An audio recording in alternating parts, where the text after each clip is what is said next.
The alien commanders sat high above the blue planet, watching glowing screens fill the dark command hall. Lines of data moved across the air, showing the approach of Earth's ships. The commanders leaned forward with interest at first, then relaxed as they studied the images more closely. The ships were small. Their shapes were plain. Their metal hulls showed marks of age and repair. Some engines burned unevenly, giving off weak light. Compared to the vast alien war fleet, they looked like relics from another time. Soft laughter spread through the hall. "These are Earth's defenders?" one commander said, his voice calm and amused. "They send this against us?" Another commander tilted his head and zoomed in on the human ships. No heavy armor. No visible energy shields. Primitive weapon ports. More laughter followed. To the aliens, this was not a battle. It was a formality. They had crossed systems and crushed worlds far stronger than this. They had faced empires with shining fleets and advanced weapons. Those enemies had fallen all the same. Earth, small and quiet, was expected to fall faster. On one of the screens, a single human ship moved slightly ahead of the rest. Inside it, James stood on the bridge, his hands resting calmly on the rail in front of him. His face showed no fear, no anger. Only focus. Emily stood to his right, watching the alien fleet fill the forward view. Their ships blocked out the stars, forming a wall of metal and light. She took a slow breath and checked her station again, even though she already knew everything was ready. Michael stood nearby, arms crossed, his eyes moving between displays. He had seen combat before. He knew what fear felt like. But this moment felt different. Quiet. Heavy. "Formation steady," Emily said softly. James nodded. "Hold course." The human ships moved together, small points of light against the massive alien armada. They did not rush. They did not scatter. They moved as one, slow and controlled. From the alien command hall, the sight only made things more amusing. "They do not even try to hide," one commander said. "No evasive movement.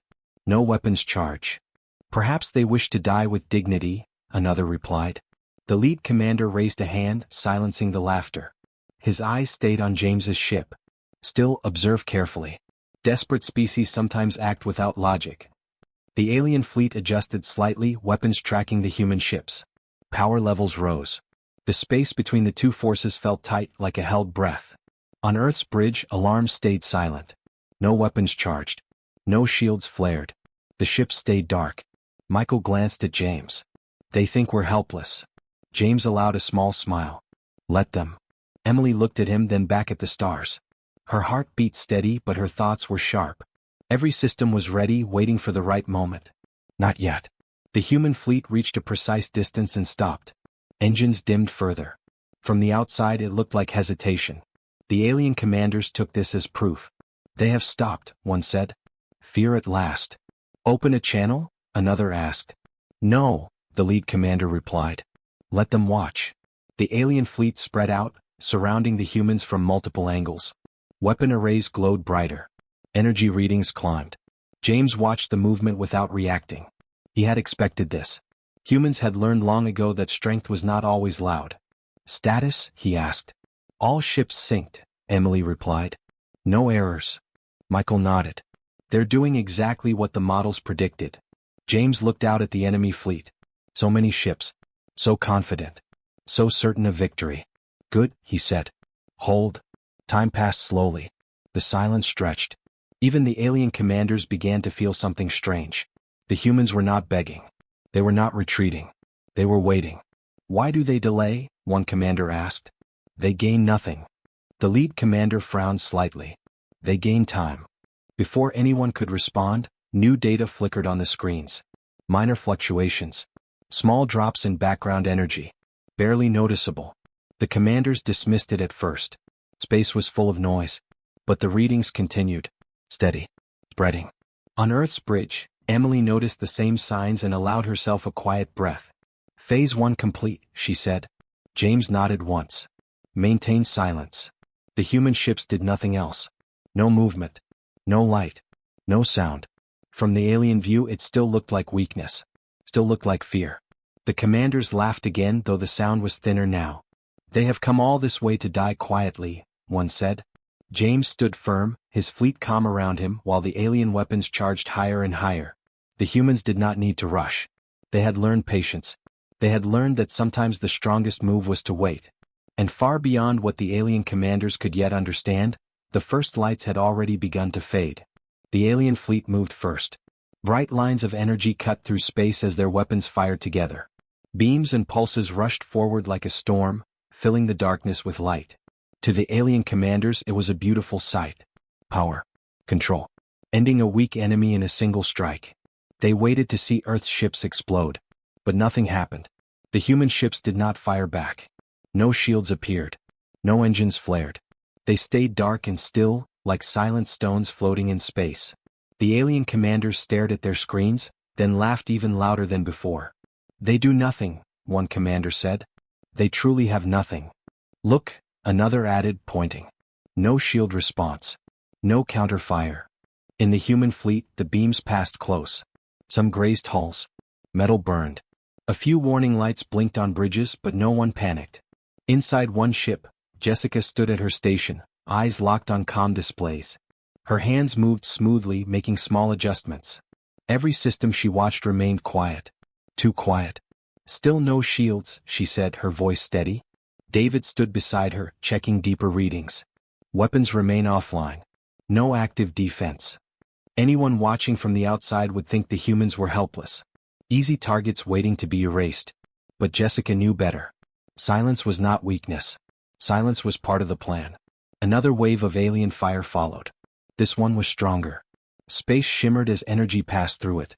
Some human ships rocked slightly, drifting back a few meters. The alien commanders clapped their hands in mock praise. "They endure just enough to feel fear," one said. "Then they will break." "Why do they not surrender?" another asked, still smiling. "Because they are proud," the lead commander replied. "And pride dies hard." On the human bridges, voices stayed low and calm. "Structural damage minimal," David reported. "Keep logging," Jessica replied. "Do not respond." Farther across the fleet, John leaned closer to his screen. He was not watching the weapons. He was watching space itself. Tiny numbers changed slowly. Patterns shifted. At first he thought it was background noise. Space was full of strange readings. But these were different. They were steady. They spread outward from the human fleet in a wide, slow wave. Not energy like weapons. Not heat. Something quieter. John frowned. "Jessica," he said carefully, "I'm seeing unusual readings." She glanced over. "From where?" "Everywhere," he replied. "Low-level changes. Very small. But consistent." David turned toward him. "Interference." John shook his head. "No. It's not blocking signals. It's thinning something. I don't know how else to say it." Another alien attack hit. More light. More noise. Still no human response. The alien commanders leaned back, enjoying the display. "They wait for mercy that will not come," one said. "Open a channel," another suggested. "Let them hear us laugh." The lead commander nodded. A channel opened, sending the alien laughter across open space. On James's bridge, the sound came through speakers, sharp and mocking. No one reacted. James looked at the stars beyond the enemy fleet. He did not speak. He did not need to. Emily stood near him, hands clasped behind her back. She felt the tension but also the control. Everything was unfolding as expected. Another report came in. "Wave progression stable," John said, more confident now. "Still spreading." Jessica nodded once. "Good." The alien fleet fired again, this time focusing on the lead human ship. Energy struck close, tearing away pieces of armor. The ship shuddered but held together. The alien commanders cheered. "They bleed," one said. "At last." "They feel it now," another added. Fear must be setting in. But on the human ship, the crew stayed calm. Damage teams moved without rushing. No shouting. No chaos. David looked at the system display again. "They still think we're unarmed." Jessica allowed herself a small smile. "Let them." John kept watching the numbers. The strange readings had reached the edges of the alien formation now. Still small. Still quiet. The aliens did not notice. They were too focused on their weapons. Too proud of their power. "Prepare the final volley," the lead commander ordered. "End this." Weapons across the alien fleet charged higher than before. Lights flared. Energy levels spiked. That was when a junior alien officer spoke up, his voice uncertain. "Commander, I'm seeing minor power dips." The lead commander waved it away. "Ignore it. Weapon charge causes fluctuation. But it's not local," the officer replied. It's spreading. The commander frowned but did not stop the attack. Fire. The final volley launched. At the same moment, John exhaled slowly. Phase 2 complete, he said. Jessica closed her eyes for a second, then opened them. They still don't see it. David watched alien power readings begin to wobble. Just slightly. Just enough to matter later. The alien weapons rushed forward, bright and deadly. The human ships stayed dark. The alien commanders laughed one last time, confident and loud, unaware that something invisible was already moving through their fleet, quietly changing everything. The weapons flew on. The silence held. And the quiet wave continued to spread. The change came without sound or light. One moment the alien fleet filled space with glowing power. The next something slipped away. Lights flickered on alien bridges. Panels dimmed then went dark. Long lines of data froze in place and vanished. The steady hum of massive systems weakened like a breath running out. At first, the alien commanders did not understand what was happening. Report, the lead commander said sharply. No answer came from several stations. Around him, officers tapped their controls. Screens stayed black. Some showed only broken symbols before fading completely. Sensor feed lost, one officer said, panic creeping into his voice. Primary and secondary. Switch to backup, the commander ordered. The officer tried. Nothing happened. Across the fleet the same thing occurred. Ships that had once burned bright now drifted in darkness. Weapon arrays powered down. Energy lines failed. Engines fell silent. In open space, beams meant to destroy Earth's ships faded out before reaching their targets. The laughter was gone. Why are the weapons offline? One commander demanded. I don't know, another replied. They're not damaged. They just won't respond. On Earth's lead ship, the bridge remained dim and quiet. Soft indicator lights glowed unchanged. Daniel stood at a secure console near the back. His fingers moved through final steps with calm precision. He did not rush. He did not smile. Stability confirmed, he said. Ashley stood beside him, watching a display that showed nothing the aliens could ever see. Clean lines. Balanced readings. Perfect control. Energy disruption field holding, she replied. No feedback into our systems. James listened, his eyes on the drifting alien fleet ahead. Where there had been light and motion, there was now confusion and stillness. Maintain output, he said. Daniel nodded. Already locked. On alien ships, voices rose in fear. Commander, engines are dead. We can't steer. We're losing life support in some sections. The lead commander gripped the edge of his station.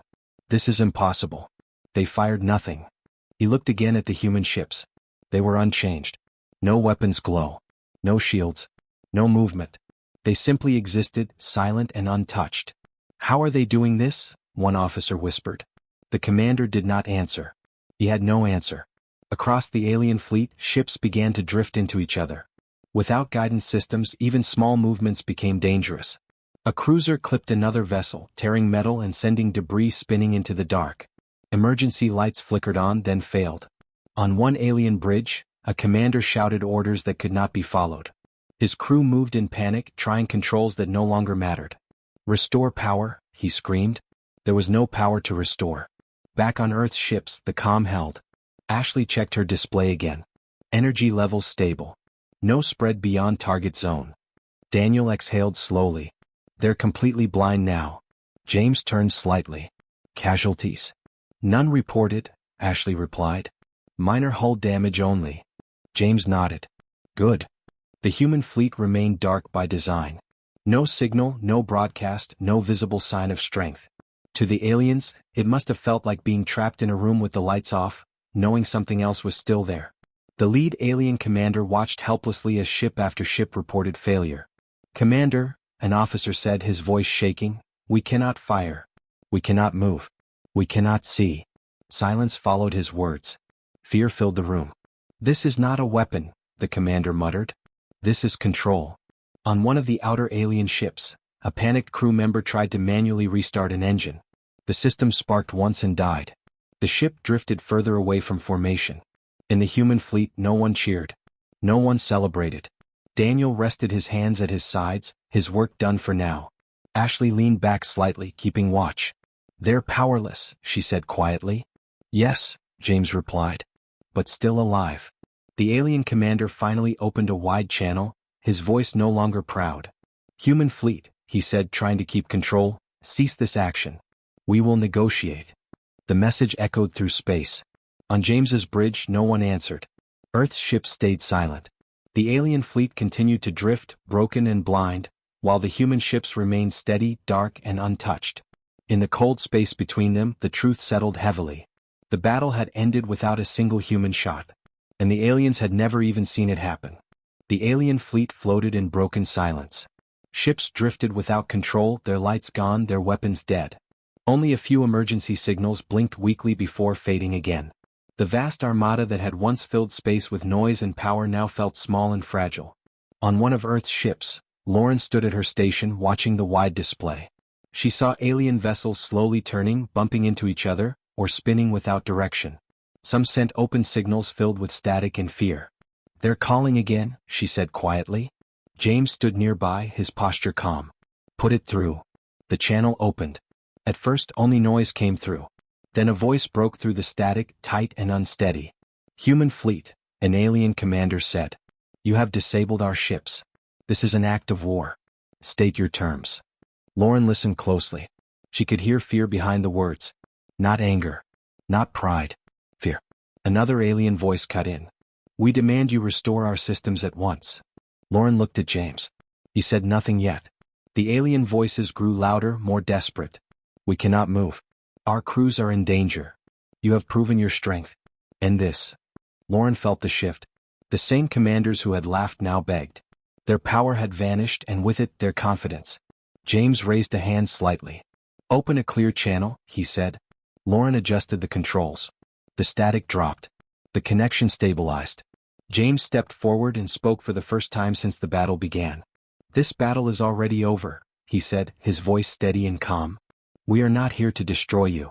The alien commanders froze, unsure how to respond. "You attacked Earth," James continued. "You laughed at our ships. You believed we were weak because we were quiet." Lauren watched the alien commander on her screen. His eyes moved, searching for answers. "You could have burned our world," the commander said. "Why didn't you?" James paused, choosing his words carefully. "Because we learned long ago that destruction creates endless wars," he said. "We learned it the hard way." Lauren remembered the history she had studied. Burned cities. Lost worlds. Human wars that never seemed to end. James's voice carried that weight. "Our technology is not built to erase life," he continued. "It is built to stop fighting before everything is lost." The alien commander lowered his head slightly. "You turned off our fleet." "Yes," James replied. "We turned the battle off." Around the alien fleet, ships drifted quietly. No engines. No weapons. No escape. "You could destroy us now," the alien commander said softly. James did not deny it. "We could. But we will not." Lauren felt a quiet pride rise in her chest. The human ships remained dark, offering no threat, yet holding complete control. "What do you want?" the alien commander asked. James answered without hesitation. "You will withdraw. You will leave this system. You will not return to Earth." A long silence followed. "We have no choice," the commander said at last. "No," James agreed. "You do not." Lauren watched as alien ships attempted to respond, sending signals of surrender and compliance. They could not move but they could listen. James gave a simple order. "Hold position." Behind him, Daniel and Ashley monitored the system, keeping the alien fleet powerless but stable. "Their life support remains intact," Ashley said quietly. "No further failures." "Good," James replied. Lauren looked again at the alien fleet. They were blind, silent, helpless, but alive. The alien commander spoke one final time. "Human commander, why show mercy?" James looked out at the darkened ships. "Because if we destroy you," he said, "we become what we fear." The channel closed. Earth's ships stayed still, dark shapes against the stars. The alien fleet remained trapped in silence, no longer laughing, no longer proud. They waited, powerless, as humans proved that the greatest strength was knowing when not to strike. The human ships began to move first. Slowly, quietly, their engines warmed and pushed them forward. One by one, they turned away from the broken alien fleet. No weapons fired. No messages followed. They did not wait for thanks or fear. They simply left. From the alien command ships, darkness remained. Emergency lights were weak and fading. Most screens were black. The great fleet that once filled space with power now drifted like debris. The alien commanders sat in silence. No one laughed. The lead commander stared at the dark space where the human ships had been. He replayed the battle in his mind, searching for the moment everything had changed. There had been no warning. No attack to fight back against. Only silence. "They are leaving," an officer said softly. "Yes," the commander replied. His voice was tired. "And they did not need to destroy us." The truth hurt more than any weapon.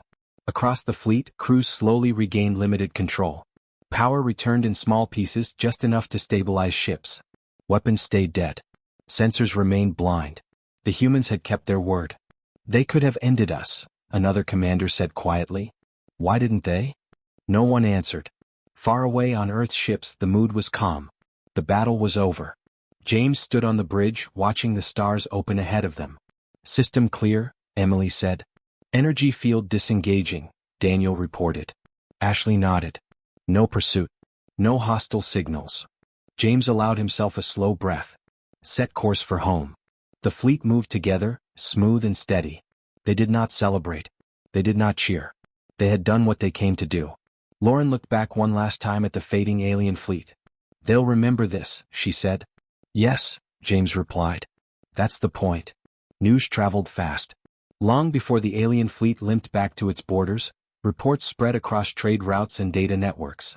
Sensors from distant systems had recorded strange gaps in energy. Observers had seen a massive armada fall silent without a fight. At first, no one believed the stories. They said Earth's ships were old, weak, easy targets. But the records told a different truth. The alien commanders filed their reports in quiet shame. They described weapons that stopped working, power that vanished, a battle that ended without destruction. They did not hide the outcome. They could not. Across the galaxy, analysts studied the data. They replayed the encounter again and again.